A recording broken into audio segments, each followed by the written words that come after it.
जिसमें हमने अपने सारे जो कैंसर पेशेंट हैं और उनके जो परिवारजन हैं उनको बुलाया है यहाँ पे।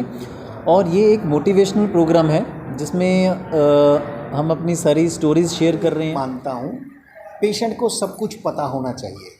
आप जितना मरीज़ से छुपाएंगे उतना वो आपसे संकोच करेगा बोलने में, उतना वो किसी पर फेथ नहीं करेगा, आप पर भी नहीं करेगा, फैमिली मेम्बर्स पर ही नहीं करेगा। पेशेंट्स को आना चाहिए, it's a curable disease, it's a treatable condition. So अगर कोई भी आपको हो सकता है वो कैंसर ना निकले, पर अगर कोई भी गांठ कुछ भी पता चल रही है डॉक्टर को ज़रूर दिखाएं। कहना चाहूँगा कि cancer is curable if diagnose early.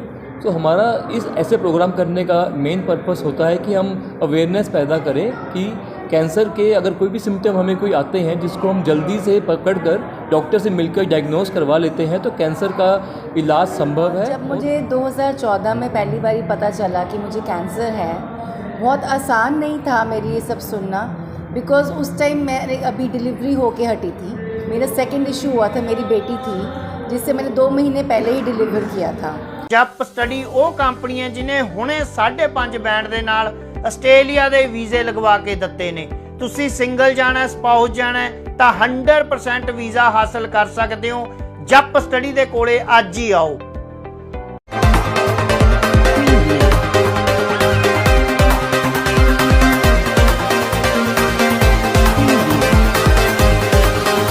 World cancer survivor ਡੇ ਮੌਕੇ ਮੈਕਸ ਹਸਪੀਟਲ ਮੋਹਾਲੀ ਵੱਲੋਂ ਕੈਂਸਰ ਵਾਰੀਅਰਸ ਵਾਸਤੇ ਇੱਕ ਪ੍ਰੋਗਰਾਮ ਦਾ ਆਯੋਜਨ ਕੀਤਾ ਗਿਆ, ਜਿਸ ਵਿੱਚ ਕੈਂਸਰ ਵਾਰੀਅਰਸ ਵੱਲੋਂ ਗਿੱਧਾ, ਭੰਗੜਾ ਅਤੇ ਰੈਂਪ ਵਿੱਚ ਕੈਟਵਾਕ ਕੀਤਾ ਗਿਆ।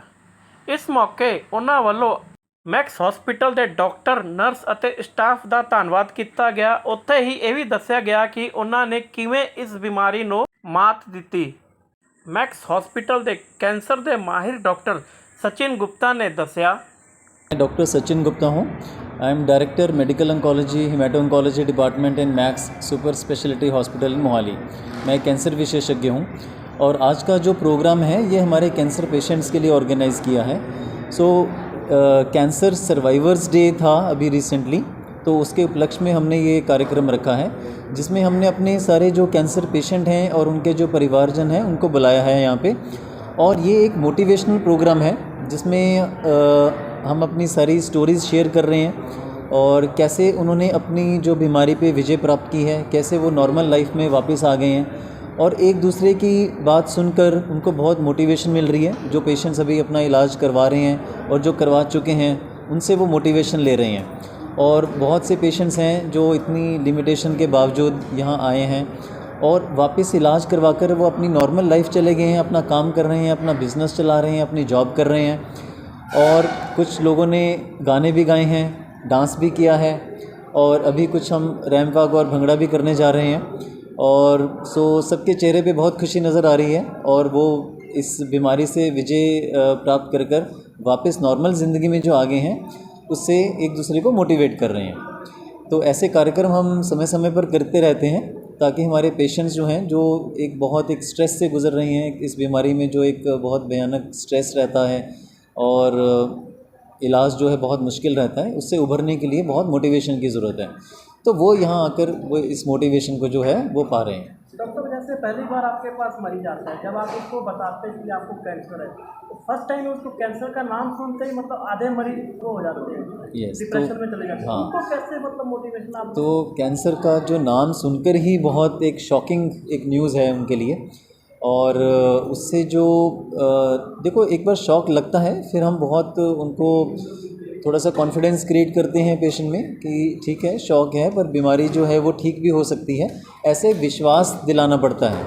तो कुछ बातचीत से, कुछ मेहनत करके हम पेशेंट को ये विश्वास दिलाते हैं कि हम इलाज जैसे धीरे धीरे करेंगे वो वापस ये बीमारी को ठीक कर कर अपना एक नॉर्मल लाइफ में वापस आ सकते हैं। तो कुछ समय लगता है इसमें, बट काउंसलिंग जो हम करते हैं उससे पेशेंट्स जो है धीरे धीरे जो है उनकी लाइफ जो है ट्रैक पे आना शुरू हो जाती है। डॉक्टर, जैसे कहा जाता है कैंसर की स्टेजेस होती हैं, किस स्टेज तक क्योरेबल होती है? Majority cancer first second stage में क्योरेबल होते हैं, इवन थर्ड स्टेज में भी कुछ कैंसर्स क्योरेबल हो जाते हैं। स्टेज 4 के कैंसर्स आमतौर पर क्योरेबल तो नहीं है, बट आजकल बहुत अच्छी मेडिसिन्स हैं और काफ़ी पेशेंट्स की हम जो है लाइफ को बढ़ा सकते हैं। टारगेटेड इम्यूनोथेरेपीज़ का भी रोल अब आ गया है कीमोथेरेपी के अलावा। तो कुछ ना कुछ इलाज से उनकी लाइफ को कंफर्टेबल बनाने की कोशिश करते हैं और उनकी लाइफ को बढ़ाने की कोशिश भी करते हैं। तो हमारा मैसेज रहेगा कि कैंसर का एक तो डिटेक्शन जल्दी करनी चाहिए, किसी भी लक्षण को इग्नोर नहीं करना चाहिए, जल्दी से उसको डिटेक्ट करें। अर्ली स्टेज में पकड़ेंगे, इलाज जल्दी होगा तो उसको हम क्योर जल्दी कर पाएंगे। अपने सिम्टम्स को इग्नोर ना करें। इसका कोई सिम्टम्स भी है सर? अलग अलग कैंसर्स के अलग अलग तरह के सिम्टम्स हैं। लाइक जैसे ब्रेस्ट कैंसर में गांठ हो सकती है, या जो स्तन का अंदर धंसना हो जाता है, बगल में गांठें आ सकती हैं। मुंह और गले के कैंसर्स में अपने जो है अल्सर्स बन सकते हैं, मुंह में, जेब में, गले में, आवाज़ बैठ सकती है, खाना निगलने में दिक्कत हो सकती है फूड पाइप के कैंसर में, वज़न कम होना, भूख कम होना, ये भी लक्षण हो सकते हैं। कहीं से भी ब्लीडिंग होना, खून आना, लाइक बलगम में, उल्टी में, इधर अपने पॉटी में, तो कहीं भी ब्लीडिंग आना भी एक लक्षण हो सकता है। जैसे माहवारी बंद होने के बाद अगर लेडीज़ को ब्लीडिंग होती है, वो भी एक कैंसर का लक्षण हो सकता है। तो हर कैंसर के अलग अलग लक्षण हैं, डिपेंडिंग अपॉन कि किस ऑर्गन की हम बात कर रहे हैं। डॉक्टर गौतम गोयल ने इस मौके दस्या। मेरा नाम गौतम गोयल है, मैं कैंसर स्पेशलिस्ट हूँ max super speciality hospital Mohali में। डॉक्टर जैसे आप ये प्रोग्राम कर रहे हैं कैंसर के जो वॉरियर्स हैं, आप क्या कहना चाहोगे? देखो, मैं ये कहना चाहूँगा कि वो एक जंग लड़ रहे हैं, और जब हम उनके साथ जंग लड़ते हैं तो हम उनसे भी बहुत कुछ सीखते हैं। मैं अपना एक एक्सपीरियंस शेयर करता हूँ। डॉक्टर्स को आम आकर पेशेंट कहते हैं कि थैंक यू डॉक्टर। मेरे को पेशेंट आया, पेशेंट ने कहा थैंक यू डॉक्टर, पूरी फैमिली आई थी। उसके बाद उन्होंने कहा थैंक यू कैंसर। तो मेरे लिए भी बड़ा वो था, मैंने उनसे पूछा कि आपने ये क्यों कहा थैंक यू कैंसर। तो उन्होंने कहा, हस्बैंड वाइफ थे, 3 बच्चे थे, कहते सर जब हमें बीमारी नहीं पता थी, एक बच्चा यूएस में था, लड़की न्यूजीलैंड में थी, मैं अपना काम कर रहा था, वाइफ अपना किट्टियों में बिज़ी थी, हम फैमिली तो थे पर हम फैमिली की तरह रह नहीं रहे थे। तो जब हमें पता लगा, पहले 4-5 दिन ये हुआ कि नहीं हो सकता, कुछ नहीं है हमें, फिर जब हमने पता लगा और हमने उसके बारे में इलाज शुरू किया, धीरे धीरे हमने क्या किया कि हमारी फैमिली आपस में जुड़ती रही। आज हमारी बीमारी ठीक हो गई है, कल को वापस भी आ सकती है, नहीं आ सकती है, पर आज हम फैमिली की तरह रह रहे हैं, हम सारे इकट्ठे रह रहे हैं। तो इस बीमारी ने हमें हमारी फैमिली वापस दे दी है। तो इस तरह के जब एक्सपीरियंसेस होते हैं वो हमारे लिए भी एक तरह से आई ओपनर होते हैं।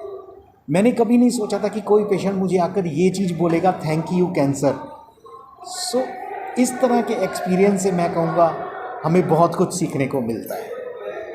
डॉक्टर जब कोई आता है बीमार आपके पास, जब आप डायग्नोज करते हैं, पहली बार जब आपको पता लगता है तो पेशेंट को बताने में डॉक्टर मतलब क्या कैसे महसूस करना है कि क्या बताऊँ क्या ना बताऊँ, क्योंकि कैंसर नाम सुनते ही पेशेंट को बड़ा डर पैदा हो जाता है। देखिए, हम ये कहते हैं, मैं ये मानता हूँ पेशेंट को सब कुछ पता होना चाहिए। आप जितना मरीज़ से छुपाएंगे उतना वो आपसे संकोच करेगा बोलने में, उतना वो किसी पर फेथ नहीं करेगा, आप पर भी नहीं करेगा, फैमिली मेम्बर्स पर ही नहीं करेगा। हाँ, पेशेंट को स्टेप वाइज बताना पड़ता है। एक ही दिन में सब कुछ बता दूंगा मुश्किल हो जाता है। हम उसको पहली 2, 3, 4 विज़िट में सारा कुछ बताना चाहिए। मैं उस पेशेंट से कुछ भी छुपाने के हक़ में नहीं हूँ। मरीज़ को जितना पता होगा, जितना ज़्यादा पता होगा, वो उतना बीमारी से लड़ेगा अच्छी तरह से, उतनी हेल्प करेगा और उतना कुछ भी मिसमैनेजमेंट होने के चांसेस कम रहेंगे। इस मौके डॉक्टर पंकज ने दस्या। मैं डॉक्टर पंकज रेडिएशन ऑन्कोलॉजिस्ट हूँ मैक्स हॉस्पिटल मोहाली में। पिछले 12 साल से मैं मैक्स में काम कर रहा हूँ। तो आज कैंसर सर्वाइवर डे है, उसके उपलक्ष्य में मैं ये कहना चाहूँगा कि cancer is curable if diagnose early. तो हमारा इस ऐसे प्रोग्राम करने का मेन पर्पस होता है कि हम अवेयरनेस पैदा करें कि कैंसर के अगर कोई भी सिम्टम हमें कोई आते हैं जिसको हम जल्दी से पकड़कर डॉक्टर से मिलकर डायग्नोज करवा लेते हैं तो कैंसर का इलाज संभव है और उसको क्योर किया जा सकता है। हमने आज बहुत पेशेंट्स बुलाए हैं जो हमने बहुत पहले से ट्रीट किए हुए हैं और उनको आज हम एज कैंसर सर्वाइवर देख रहे हैं। डॉक्टर कनिका शर्मा ने इस मौके दस्या। मैं डॉक्टर कनिका शर्मा हूँ, मेडिकल ऑन्कोलॉजिस्ट मैक्स हॉस्पिटल में। मैक्स की तरफ से हमने कैंसर सर्वाइवर डे प्लान किया है to celebrate all the warriors and बहुत ही खुशी का दिन है। सारे पेशेंट्स को देखना, उनकी स्टोरीज सुनना, उनसे इंस्पिरेशन लेना कि कैसे उन्होंने ये डिफ़िकल्ट फेज से they have overcome that phase and they have come back as a warrior and वो यहाँ सेलिब्रेट कर रहे हैं, अपनी कविताएं सुना रहे हैं, गाना गा रहे हैं, स्किट प्ले कर रहे हैं। तो बहुत ही अच्छी फीलिंग है और ये बाकी पेशेंट्स को भी हौसला देती है कि वो भी इस डिज़ीज़ से लड़ सकते हैं और इससे उबर सकते हैं। सो मैक्स की हर साल यही रहती है कि पेशेंट्स को थोड़ा प्रोत्साहित किया जाए और हर साल ऐसा कोई प्रोग्राम ऑर्गेनाइज कराया जाए। जैसे लेडीज़ है उनको सिम्पटम का पता भी लग जाता है पर वो इग्नोर करती हैं, ट्रीटमेंट कराने के लिए इग्नोर करती हैं या कुछ। वैसे अगर सिम्टम का पता लगे या किसी कोई प्रॉब्लम हो तो उनको डॉक्टर के पास जल्दी से जल्दी आना चाहिए। इसके बारे में आप क्या कहते हैं? देखिए, हमारी सोसाइटी ऐसी है कि उसके अगेंस्ट बहुत सारे मिथ्स हैं।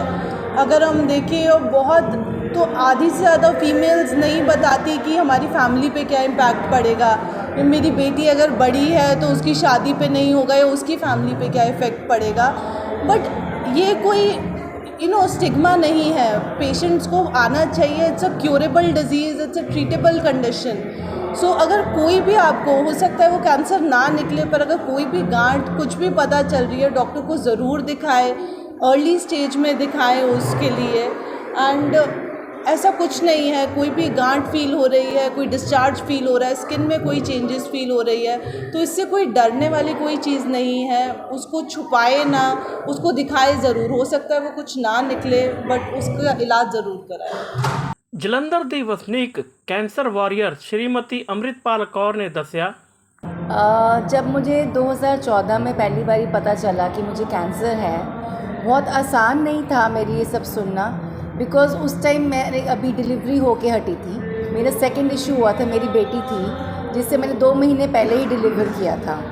और इतना छोटे बच्चे के साथ जब उसके बाद मुझे ये पता चला कि मुझे कैंसर है, तो एक डर तो था ही मन में कि कैसे होएगा, बच्चे बहुत छोटे हैं, आगे की जर्नी कैसे होएगी। ईज़ी नहीं था, बट आपको जब भगवान की कृपा होती है तो आपको सही डॉक्टर्स मिलते हैं, सही हॉस्पिटल मिलता है जहाँ आप जाते हो, तो आपकी जर्नी और इजी हो जाती है। शुरुआती टाइम में 1-2 साल लगे इस डर से निकलने में, पर जैसे जैसे ट्रीटमेंट सही तरीके से चलता रहा, डॉक्टर्स ने बहुत काउंसलिंग की, उन्होंने मेंटली बहुत प्रिपेयर किया कि बहुत ट्रीटमेंट्स हैं और सब कुछ ठीक जाएगा। तो उसके साथ साथ उस डर से मैं निकलती गई और वही डर मेरी स्ट्रेंथ बन गया।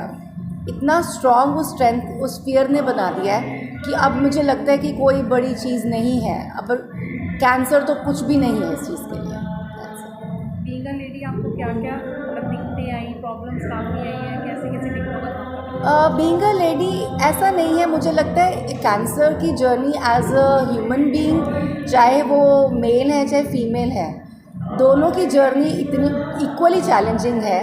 फीमेल्स के अपने चैलेंजेस हैं और मेल्स के अपने हैं, बट मुझे विद गॉड्स ग्रेस बहुत ज़्यादा दिक्कतें नहीं आई, बिकॉज मेरी लाइफ में सब कुछ बहुत स्मूथ चलता रहा। मुझे फैमिली की बहुत सपोर्ट थी, I got the best treatment. मेरी फैमिली ने मुझे बोला कि जो बेस्ट ट्रीटमेंट पूरे वर्ल्ड में जहाँ पर भी होगा वो हम आपको देंगे। उस वाइज मैं बहुत लकी थी, मेरे बच्चे मेरी सपोर्ट थे। मेरा बेटा अब 10th स्टैंडर्ड में हो गया है, तो मेरे बच्चे मेरी बहुत सपोर्ट थे। मेरी जॉइंट फैमिली है, तो उस फैमिली ने मुझे सपोर्ट किया। और यहाँ पे जैसे कैंसर सर्वाइवर डेज़ मनाते हैं, वहाँ पे आप इतने पेशेंट से मिलते हो, उनसे आपको इंकरेजमेंट मिलती है, आपको ताकत मिलती है कि हाँ मुझे इस चीज़ को फेस करना है। ਜਪ ਸਟੱਡੀ ਉਹ ਕੰਪਨੀ ਹੈ ਜਿਨੇ ਹੁਣੇ 5.5 ਬੈਂਡ ਦੇ ਨਾਲ ਆਸਟ੍ਰੇਲੀਆ ਦੇ ਵੀਜ਼ੇ ਲਗਵਾ ਕੇ ਦਿੱਤੇ ਨੇ। ਤੁਸੀਂ ਸਿੰਗਲ ਜਾਣਾ, ਸਪਾਊਸ ਜਾਣਾ ਤਾਂ 100% ਵੀਜ਼ਾ ਹਾਸਲ ਕਰ ਸਕਦੇ ਹੋ। ਜਪ ਸਟੱਡੀ ਦੇ ਕੋਲੇ ਅੱਜ ਹੀ ਆਓ।